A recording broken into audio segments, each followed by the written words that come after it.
السلام عليكم. horta qoleysana arintii ku soo gaartay arin maartay dadweynaha Soomaalida la xabisay waay oo maartay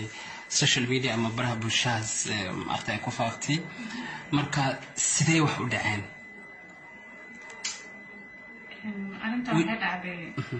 markii habeenkii sabtida ahayd laakiin subaxii jimcaha aan baxay xaafadeena aaday xaafadeena markaan aaday isaga markuu maqnaa safar yar jiray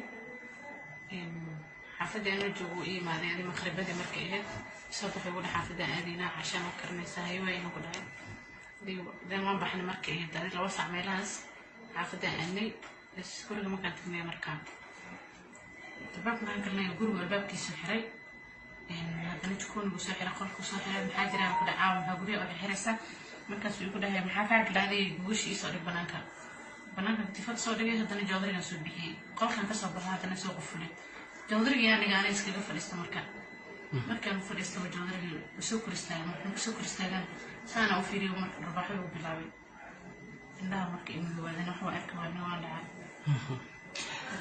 qisadan halkay ka dhacday Nairobi Mombasa Garissa qaxootiga halkay ka dhacday haga okay markii kadib maxaa dhacay kadib ana meeshii aan soo xabo waxaan kala ogaamo jirta kadib asagana wuxuu ugu fan karaa ugu dhuftay xaranti feer waxaan linkaaga waa sama muddo goormeed maartay markaad isqabteen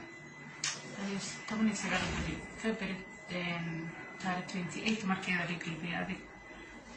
مارس مركز تاريخ كون جوبري أراس بعيد هي مارس 19 كواكنا كنا أرنتي هذا بحالك قبته إلا وقت كان مارتاي بحالك قبت الدولة محيك قبتي ما إحنا قبتي الله حتى الدولة دي قبتنا معها لأنه أسكحنا سنوات يسوق هذا ينتبه كنا halkeed ku ogtay asaga meel ku sheekay ma qano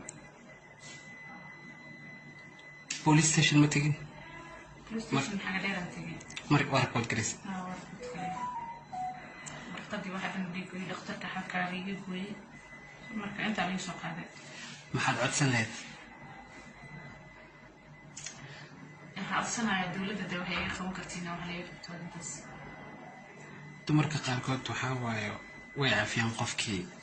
wax ku dhufta ama dila marka xogaa hoosna waad fiirinaysaa maxaad isleedahay hadii maartay gacan lagu dhigo miyaad afinaysaa miyaad leedahay sharciga hamar